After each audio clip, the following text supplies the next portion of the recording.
हमारे साथ इस वक्त मौजूद है इंडियन यूनियन मुस्लिम लीग महाराष्ट्र के general secretary CH Abdul Rahman साहब। अब्दुल रहमान साहब, मैं आपसे ये जानना चाहूँगा कि आज ये यहाँ जो सभा हुई है मुंबई कैरेटिस फॉर सेकुलरिज्म के ज़रिए, इसमें जो हमने ये देखा कि मलयालम ख़ास तौर से बहुत सारी स्पीचेस हुई, तो आज यहाँ पर क्या बातें हुई, क्या कहा? हाँ, सबसे पहले ये जो सभा है मुंबई के अंदर अलग अलग लोग जो है अलग अलग तंजीमें अलग अलग जगहों पर जो है एहतजाज चल रहा है, प्रोटेस्ट चल रहा है। लेकिन हमने देखा कि केरला के जो लोग हैं उनका उसमें जो है बराबर उनका सहमति या तो फिर उनका आना नहीं हो रहा है। तो हम लोग ने ये सोचा कि बम्बई खास करके केरला पूरे देश के लिए एक मिसाल बन चुका है। जामिया में भी जो प्रोटेस्ट शुरू हुआ वो केरला के जो है स्टूडेंट्स ने, छात्रों ने वो मिलकर के शुरू किया। और सबसे पहला केरला के अंदर opposition party as well as ruling party ने इसके खिलाफ जो है मुहिम शुरू किया। उसके बाद सबसे पहला केरला के असेंबली ने मिसाल दिखाया पूरे हिंदुस्तान के असेंबलियों को, रियासतों को। उन्होंने अपने रियासत में उसके खिलाफ रेजोल्यूशन पास किया। उसके बाद जो है वो केरला गवर्नमेंट भी जो है सुप्रीम कोर्ट में रिट पिटीशन पहला, हालांकि Muslim League was the first party जिसने सुप्रीम कोर्ट के अंदर सबसे पहला रिट पिटीशन दायर किया।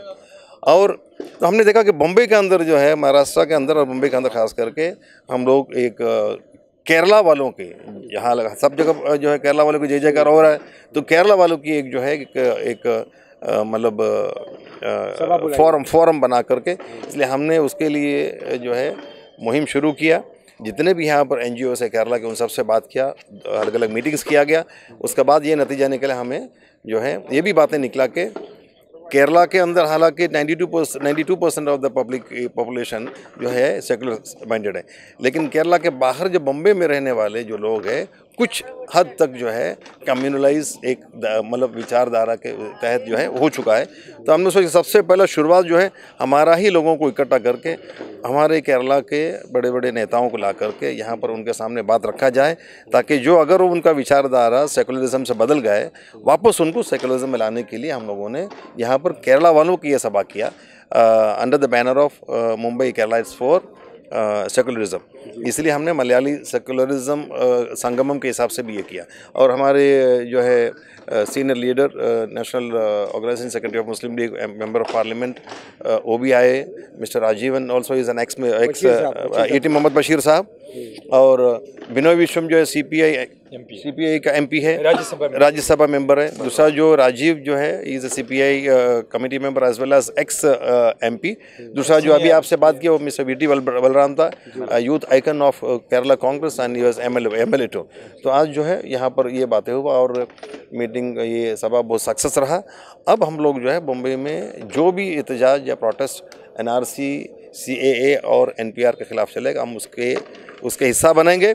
और जो है यहाँ पर जो निचोड़ जो बातें यहाँ पर हुआ है उसका निचोड़ ये है कि देश को जो है एक नई दिशा पर अमित शाह और प्राइम मिनिस्टर मोदी ले जा रहा है। 2002 से 2 में जो गुजरात का दंगा फसाद जो हुआ, उसी तरीके से जो है दिल्ली के अंदर जो दंगा फसाद हुआ, पूरे लोगों को बाहर से लाया गया। और सबसे पहले बार हिंदुस्तान के तारीख में जो सबसे पहले हमने देखा कि सबसे ज़्यादा जो है बंदूकें इस्तेमाल हुआ। दिल्ली के दंगा फसाद में 360 से ज़्यादा जो है मतलब खाली बुलेट राउंड्स मिला, कैरेट्स मिला और ज़्यादातर लोग जो जिनका जाने गया है वो गोली से। क्या लगता है आपको, कहाँ से आया? ये पास के दूसरे स्टेट से, UP से ही कहा जा रहा है, नॉट कंफर्म रिपोर्ट। UP से जो है नौजवान जो लड़के हैं जिनका दिमाग में जो है जहर भरा गया है। इनको सप्लाई किसने किया? Definitely I can not say accurately कि सप्लाई किसने, लेकिन totally under the patronage of the home minister as well as जो हिसाब से देखा जा रहा दंगाइयों के साथ में पुलिस भी पत्थर फेंक रहा है, पुलिस उनका साथ दे रहा है। This was a well planned attack on Muslims. और ऐसा भी हुआ है कि 2 जगह पर जो है, दोनों जगह पर अगर दुकानें हैं, बीच में सिर्फ मुसलमानों का दुकान को जलाया गया। और लेकिन इसमें सबसे बड़ी एक राहत की बात यह है कि कई जगहों पर हिंदुओं ने मुसलमानों को बचाया और मुसलमानों के इबादत गाह को बचाया, और कई जगहों पर मुसलमानों ने जो है हिंदुओं को और उनके इबादत गाह को बचाया। ये खबरें ये आई कि मकामी लोग नहीं थे, वहाँ के लोकल लोगों ने नहीं किया, ये बाहर से लोग आए थे, ये गुंडे मंगवाए गए थे। मकामी लोगों ने एक दूसरे को बचाया, एक दूसरों को बहुत सपोर्ट किया। टोटली ये जो है बाहर से आए हुए लोग थे, ये टोटल प्लान पूरा मैप के हिसाब से एक एक जगह का जो है रेकी करके, बोलते हैं ना कि रेकी करके आतंकवादी आता, वैसे ही रेकी करके जाकर ये ना आम हिंदू थे ना मुसलमान थे, ये किराए के गुंडे थे। ये दहशतगर्द का कोई, ये एक किस्म का दहशतगर्दी है, दहशतगर्द का कोई किस्म का धर्म नहीं है। और जो यहाँ पर जो स्पीचेस हुआ, जय श्री राम बोल करके ये लोग हमला करते हैं। हमारे राजीव जो एमपी थे, उन्होंने कहा कि ये कौन से राम का नाम ले रहा है, ये वो राम नहीं है जो हिंदू मानते हैं। हिंदू जो मानते हैं और उन्होंने ये भी बताया कि गांधी जी का जब गोडसे ने कत्ल किया, गांधी जी ने हे राम करके आखिरी उनका सांस में गांधी जी के मुंह से हे राम निकला। गोडसे जब उठा जय श्री राम कहा, तो कौन सा राम सही है, कौन सा राम का रास्ता सही है, गांधी का सही है या जो है गोडसे का सही है? तो ये चीज़ है, ये जो राम श्री राम जो चिल्ला रहे हैं लोग, जो कहा जा रहा है, ये सही हिंदुत्व नहीं है। मैं आखिरी सवाल कि इंडियन यूनियन मुस्लिम लीग के जनाब मेंबर ऑफ पार्लियामेंट बशीर साहब यहाँ पर आए थे, उन्होंने भी यहाँ पर स्पीच दी। जैसे कि उन्होंने हमें आमना सामने को इंटरव्यू देते हुए ये बताया कि वहाँ पर 50 लाख रुपए का रिलीफ दिया है दिल्ली में। तो आपको क्या उन्होंने, आपके पास क्या इन्फॉर्मेशन है? डेफिनेटली उन्होंने जो है पूरा मुस्लिम लीग का टीम इंक्लूडिंग बशीर साहब मुहैया किया पूरा दंगा फसाद एरिया का। इनिशियल उन्होंने 50 लाख रुपये का जो है मदद जो दंगा पीड़ित लोग उनको देने का किया है। और हर किस्म की जो उन्होंने सरकार से भी गुजारिश किया, क्योंकि पुलिस का कोई मदद नहीं मिल रहा था, जो नुकसान उनको हुआ उन नुकसान का कोई हिसाब नहीं ले रहा था कोई भी। तो गवर्नमेंट से उन्होंने रिक्वेस्ट किया कि आप बरोबर जो है इनका नुकसान का हिसाब लें और उनको मतलब कॉम्पनसेशन सही दे और इनका इलाज का पूरा जो है फैसिलिटी करें। और वो लोगों ने हॉस्पिटल से भी बात किया, इनको जो भी इलाज जो इनका मुहैया करा और जो है पेमेंट वगैरह करने की सब बहुत सारे बातें करके आया। बहुत बहुत शुक्रिया आपने समय मीडिया से बात करने के लिए।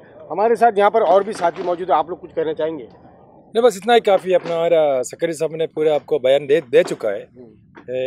केरला का जो एक्सपीरियंस है, केरला सबसे आगे रहता है।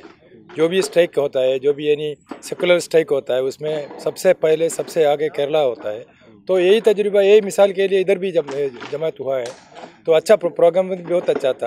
और इतना भी स्पीच हुआ है, सब सेकुलर के बारे में ही स्पीच हुआ था, बहुत अच्छा, वेरी गुड प्रोग्राम था। तो आप लोग जो है पूरे बॉम्बे में जो केरला के लोग हैं, केरला के जो जितने लोग हैं केरला में के रहने वाले जो यहाँ पर बसते हैं, जिनकी दुकानें हैं, मकान हैं, आप लोग उन तक भी पहुँचेंगे? आप लोग?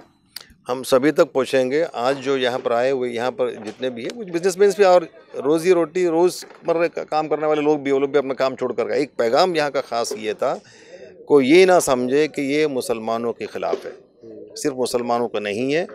जब कतार में खड़े रहना आपको पड़ेगा। जब अगर आसाम के अंदर इसको लागू करने में 5 से 10 साल लगाए और 16 करोड़ रुपया खर्चा हुआ है पूरे हिंदुस्तान, और 5 से 10 साल चलाने तक जो है, उसके बाद पता चला कि 19 लाख लोग बाहर हुए नागरिकता से और उसमें 14 लाख हिंदू थे। तो मतलब ये है कि सभी को जो है साबित होने तक आपको भी पूरा मुश्किलात में पड़ना पड़ेगा, आपका दस्तावेज इकट्ठा करना पड़ेगा, लंबी लड़ाई है। और ये किसी धर्म के खिलाफ नहीं, ये सवाल सीधा हमारे भारत का जो कॉन्स्टिट्यूशन है, संविधान है, उसका ऊपर है। इसीलिए हर धर्म के लोगों को आगे आना चाहिए, इसमें हिस्सा लेना चाहिए। जब तक ये काला कानून ये लोग वापस नहीं लेता, सभी को जो है बिना धर्म जाति को देखे बगैर इसकी लड़ाई लड़ना चाहिए, क्योंकि संविधान को बचाने का काम है। बहुत बहुत शुक्रिया आमना सामने मीडिया से बात करने के लिए। कैमरा पर्सन शाहीन पटेल के साथ राशिद अजीम।